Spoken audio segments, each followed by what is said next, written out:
Ya, kembali ketemu dalam Forbes yang malam ini membicarakan masalah yang mungkin agak susah dibicarakan, redenominasi. Redenominasi. 6 suku kata itu susah untuk dibicarakan oleh orang-orang Asia kebanyakan. Iya. Redenominasi. Baik, nah sekarang kita minta tanggapan dari Pak Theo Tomeon. Terima kasih. Silakan Pak Theo. Ini tidak diboikot loh ini. Ya. Tes. Nah, oke. Ya, bagi saya ini hanya membangkitkan luka lama. Luka lama. Jadi ini kan wrap up atau episode akhir dari rangkaian tragedi kehancuran ekonomi keuangan nasional kita. Saya pernah berbicara dengan 3 direktur IMF eksternal, Asia Pasifik, dan pembuat kebijakan. Saya bilang ini pil-pil pahit yang kalian berikan kepada kita. Pertama, waktu rupiah kita diserbu, Anda mengajukan proposal melakukan free float. Secara teori supply dan demand. Tapi ada satu orang punya kekayaan sama dengan cadangan devisa. Kok berani-beraninya kita terbuka? Kedua apa? Menaikkan suku bunga. Supply dan demand lagi. Sebegitu tinggi juga kalau tidak ada kepercayaan sampai 100%. Kita ingat.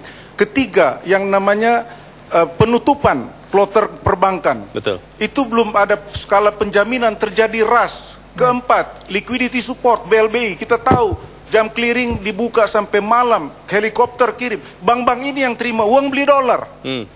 Kemudian dan sampai kepada yang namanya social safety net.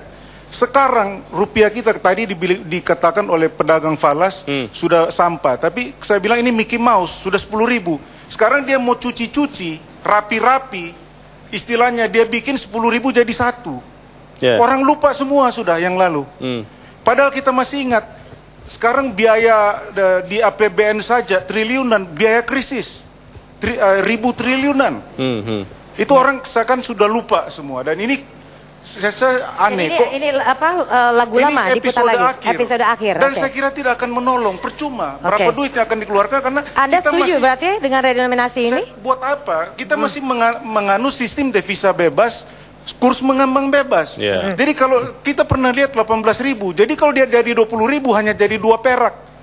Sama sebetulnya kan ini pilar kebangsaan kita yang dihancurkan sejak IMF masuk. Itu rupiah sebetulnya ini sudah Indonesian dollar. Yang masyarakat ini hanya menggampangkan, itu kan hanya 3 angka. Ya kan, tapi sejarah mereka lupa bahwa masih ada sisa-sisa dan kita tidak mau kembali. Jadi kejadian itu terjadi. Oke, jadi menurut Bang Tiot jangan redenominasi. Tidak perlu redenominasi, apalagi nanti. Karena rupiah sudah menjadi Indonesian dollar. Sudah, nanti aja kalau secara alami juga biarkan dia menguat. Cadangan devisa harus kuat. Bagaimana mungkin? Kalau saya bilang itu yang namanya neolib sudah hancur. Sekarang yang namanya kasino ekonomi. Bertumpu kepada pasar. Kan itu tumpangannya apa? Cadangan devisa. Dia itu kebijakan neolib atau Washington Consensus itu liberalisasi, privatisasi, dan paling jahat, lebih jahat dari komunis ada stabilisasi. Cadangan devisa kita tidak baru terpuruk 300 perak, sudah hancur 10 miliar. 10 miliar dolar. Cina bisa sampai 2.000 miliar. Nah inilah kekuatan alam yang kita pegang. Kalau ada diganggu kita sanggup. Sekarang sewaktu-waktu juga diserbu. Berarti sudah, tidak perlu redenominasi, mungkin hanya secara natural. Menutup luka lama, menutup episode lama. Tapi kemudian ditipu lagi, nanti jadi 20.000, tapi hanya jadi 2 perak. Takut tipu kau gitu lah ya. Hati-hati. Ada tanggapan, Pak Aksano? Ini nggak ada kaitannya dengan penguatan rupiah. Ini penyederhanaan. Jadi kalau ke inflasi saya yakin ada dampaknya. Tapi ini nggak ada hubungannya dengan cadangan devisa, nggak ada hubungannya. Jadi enggak Pak, begini Pak, 10.000 kita kan dulu $1 2.000, sekarang 10.000 hanya dipotong, memang benar itu hanya dipotong 30, berarti kan jadi 1 cantik. Jadi itu 10. Kan bukan soal penguatan, jadi 10 Pak. Jadi bukan soal penguatan, hanya redenominasi. Tapi sebetulnya babak akhir untuk menutup, maksud saya merap up daripada tragedi keuangan kita dari rentetan sejak kita dihancurkan. Baik itu. Jadi supaya ini kan bagi saya itu wrap up. Jadi ya selesai sudah. 10.000 yang tadinya 2.000 jadi 10.000. Oke. Ya apa bedanya sih? Bukan penguatan kok, ini hanya dipotong. Baik. Ya, Mas Iksan Mojo, silakan. Jadi begini, yang namanya cadangan devisa itu biar gimana juga didenominasi dalam dolar kan. Jadi apa yang diomongin sama Pak Teo itu gak benar gitu loh. Jadi ketika misalnya sabar dulu. Bukan soal Jadi ketika Jangan dipotong dulu, misalnya Pak Teo. Saya kasih ada, kesempatan. silakan Mas Iksan. ada redenominasi pun cadangan devisa kita yang sekitar 100 sampai dengan 120 miliar US itu tetap sama gitu. Baru mengatakan bahwa ini bagian dari konspirasi asing lah, apa namanya, neolib itu saya pikir jauh sama sekali. Oke. Gitu. Gak ada Baik. yang namanya. Ya, kita ingin memberikan kesempatan juga bagi pengusaha juga yang ada di sini. Mas Iksan, sebagai bagian ada dari Pak Ahmad konspirasi Wijaya. ini. Silakan Pak Ahmad Wijaya. Menurut Anda bagaimana? Nggak ada hubungannya kalau dengan Saya cadangan pikir devisa. posisi kita ini sekarang kan ada pengamat, ada dewan, kemudian kita kan di dunia usaha cuma melihat satu. Seperti tadi Bang Ramli katakan bahwa ini kan force of inflation. Ya. Kalau buat dunia usaha cuma melihat bahwa ini kan shifting inflation ke depan.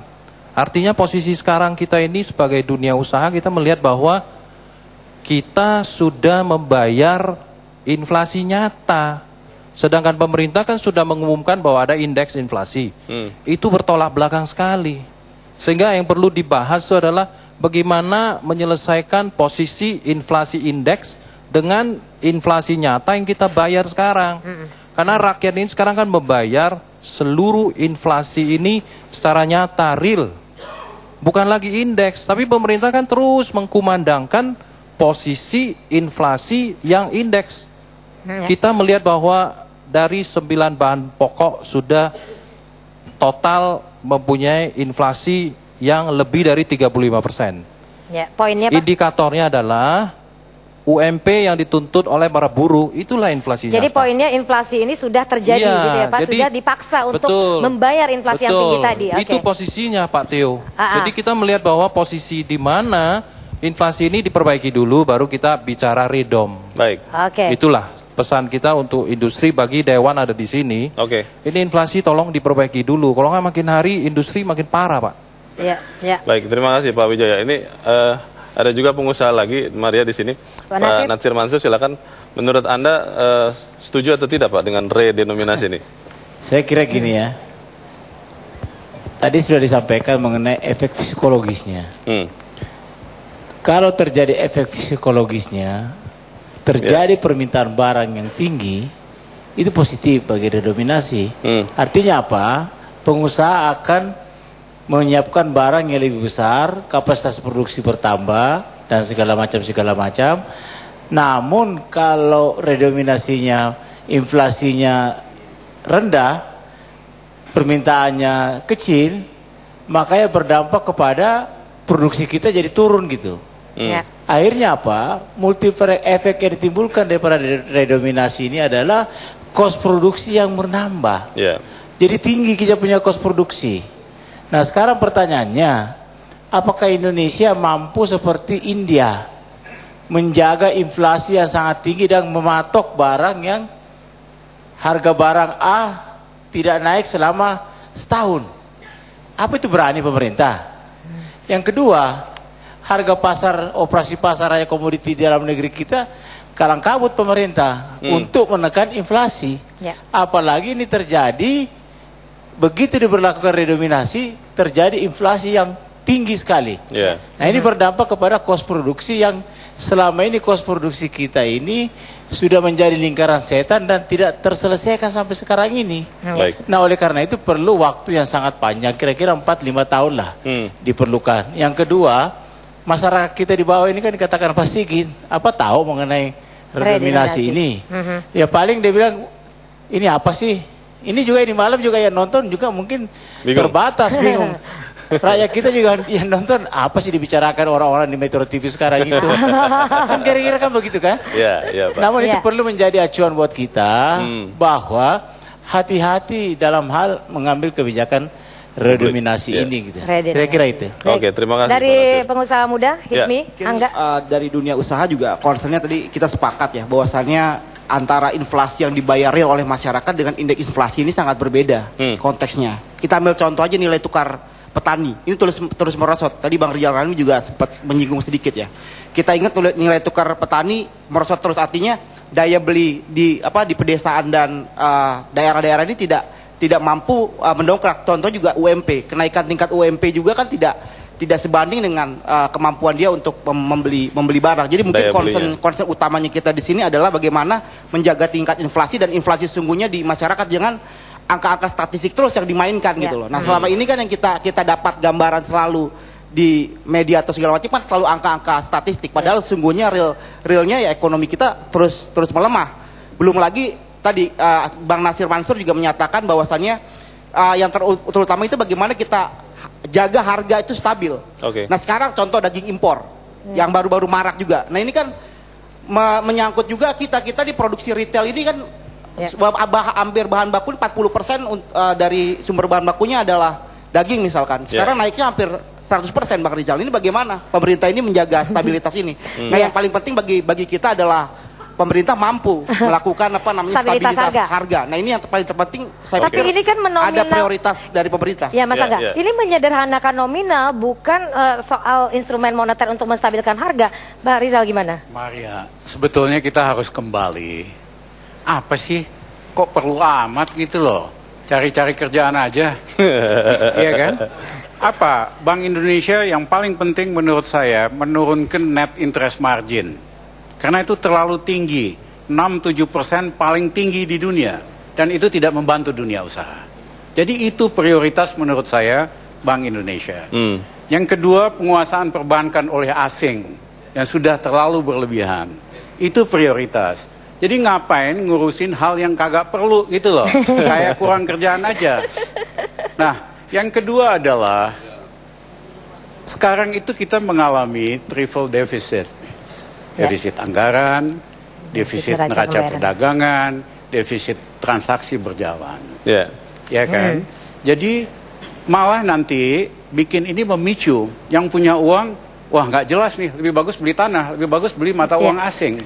Jadi malah menimbulkan gejolak yang tidak lebih perlu. Bagus beli mata uang asing, yang senang kan teman-teman yang di pasar falas ini. Iya, jadi kalau menurut saya, ya setuju. Tunggu dulu lah, tunggu dulu ya. Waktunya. Masih ada yang lebih penting. Menurut saya Bank Indonesia mesti dikasih tugas turunkan net interest margin ke 4%.